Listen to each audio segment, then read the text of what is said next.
One day, Alu one day. What get up easy with the laugh for you, when I feel book, I'm a little papa. If you remove the M, you call me Yabas. Oh, Yabas is what I know the meaning, but Matthias, I don't know the meaning. Get one of you, but then Nagi Baragi, Yabas.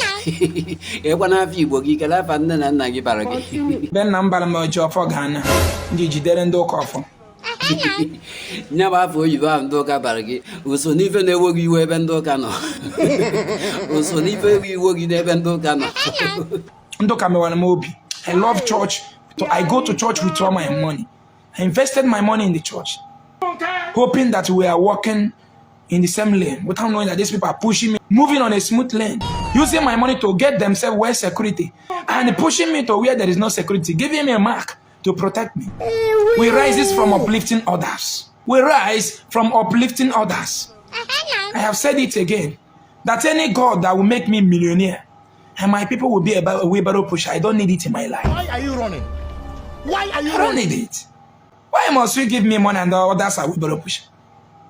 Thousands are sleeping under the bridge today. We do the one who be taught about more barabo. Who be taught about more barabo. Man, I want no difference can do. Did God bless this world equal? Chineke and Ogosruwa, Ogosruwa, the same Ogosruwa equal. Oh, God blessed the whole world equal. Selake. Oh my God. Oh, metal blue philosophy be one on it. This word is how you want to lay your mat, is how you're going to lie on it. Mongu li kwa no fio. Mongu li kwa no fio so. One day, enjoy the London mob Canada. Happy follow the due process. Happy Diego na pa watch Angell no ka.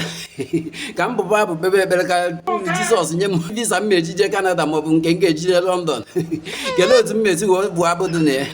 Gelo tungesi wo bebele. Anoram ni nyama. Agwara m n'inye visa, agwara m n'ime ma, we bịa na bụrụ eziokwu. Oh, they told me say you they give visa. Oh, they told me oh you are giving visa.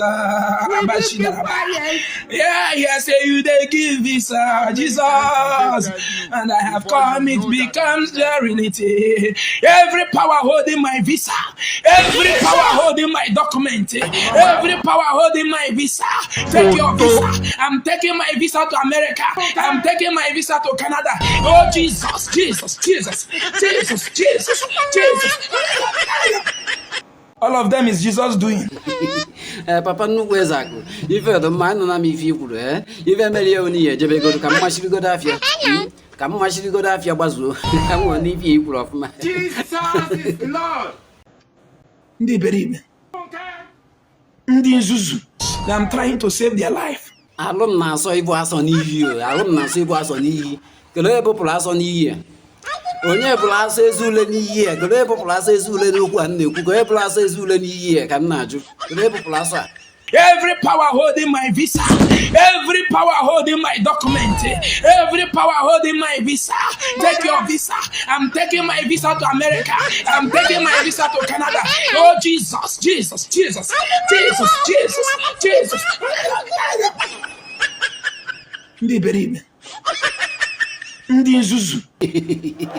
Nwanne ogwe mo na amu. Biko ko follow, share the message, subscribe on my YouTube channel. Ekwena mu webe nke abụla na ba mmụọ. No dị egwu, ọ dị egwu. Olokwu nwa mmadụ wee mere ife nwanne.